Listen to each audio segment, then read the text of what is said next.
Has there ever been a world number one who fundamentally refused to take risks? We're talking about an athlete who redefined high-level sport by being inherently unflashy, a refusal artist whose greatest weapon was simply making the ball land back, one more time, deeper, harder, cleaner, until her opponent internally combusted. Forget the towering serves and the laser forehands, this is the story of Angelique Kerber, the tiny German powerhouse who built an empire on discipline, iron will, and a style so gritty it looked less like tennis and more like highly specialized, relentless structural engineering. We often remember the champions who blast opponents off the court, the Sharapovas and the Serenas, but Kerber arrived on the scene as a quiet, relatively anonymous force, trapped in the top 20 for years, respected but never truly feared. She wasn't born a prodigy. Her defining characteristic was an almost obsessive dedication to counterpunching, a defensive mindset that few believed could actually win Grand Slam titles in the modern power era. She was the human handball machine, pulling everything back, sliding, stretching, and turning opponents' pace against them, making every point feel like a marathon run through quicksand. The narrative surrounding her early career was often one of physical limitation. Critics doubted if her engine could truly withstand the pressures of the elite few. But what the observers missed was the tactical genius brewing beneath the surface, a mind continually calculating trajectory, angle, and psychological pressure. Her rise wasn't sudden, it was an incremental, seismic shift, achieved through thousands of early mornings and an almost monastic focus on fitness. The payoff came when she finally broke the mold, transforming from reliable competitor to undeniable champion. I remember watching her improbable run in 2016, specifically her breathtaking performance against Serena Williams at the Australian Open, where she looked utterly fearless, yet never reckless. That victory wasn't just physical, it was a profound declaration of intent. It showed that precision engineering could defeat raw power, that tireless defense could dismantle the most dominant offense in history. This wasn't luck, this was a meticulously planned surgical strike, executed with the patience of a sniper waiting for the perfect moment.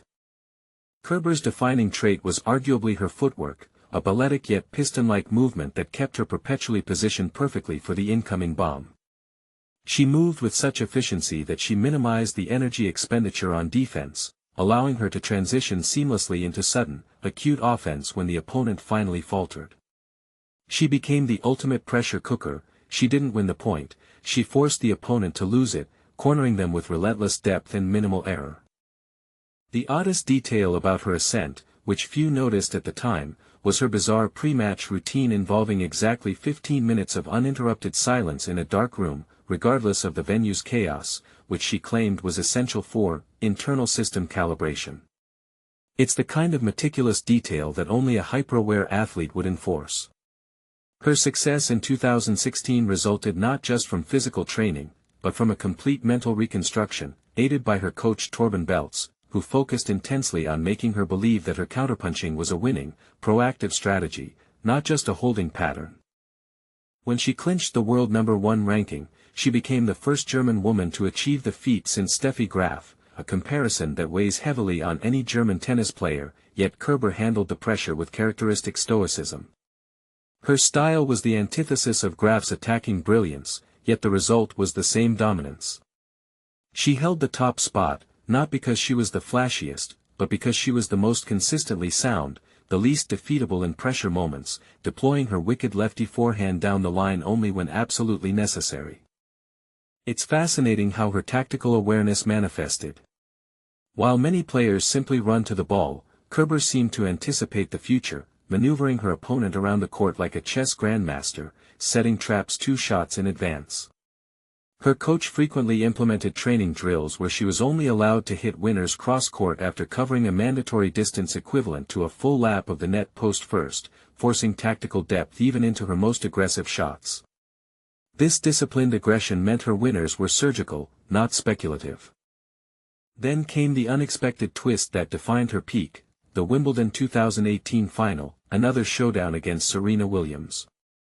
By this point, Kerber was supposed to be past her best, having struggled through a transitional 2017 season. But she arrived at the All England club with the quiet fury of someone correcting an oversight. This final was peak Kerber. She absorbed every ounce of Serena's legendary power and returned it with interest, her movements supernatural, her discipline unflappable. The greatest surprise, however, wasn't the win itself, but the almost creepy revelation about her preparation for that particular match, unearthed years later by a physiotherapist.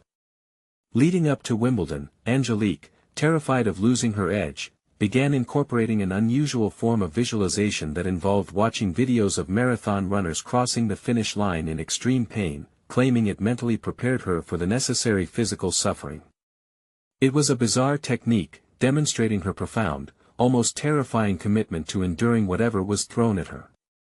Most players strive for the highlight reel. Kerber thrived in the slow, grinding reality, the war of attrition that broke the spirit of her opponents.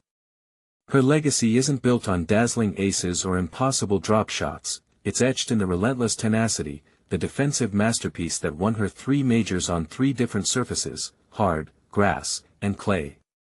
She proved that you don't have to be the biggest hitter to be the best in the world, you just have to be the one who never, ever misses your mark. Angelique Kerber's incredible, disciplined journey wasn't just about dominating the sport, it was about establishing a new blueprint for victory, proving that elite fitness and tactical intelligence can consistently defeat raw power. Her grin after winning that final Wimbledon point was the culmination of years of quiet, hard-fought defiance, a triumph of the gritty underdog who simply chose not to lose. The hardest part of Angelique Kerber's career wasn't winning the Grand Slams, but convincing the tennis establishment that simply not giving up can be the greatest offensive strategy of all time.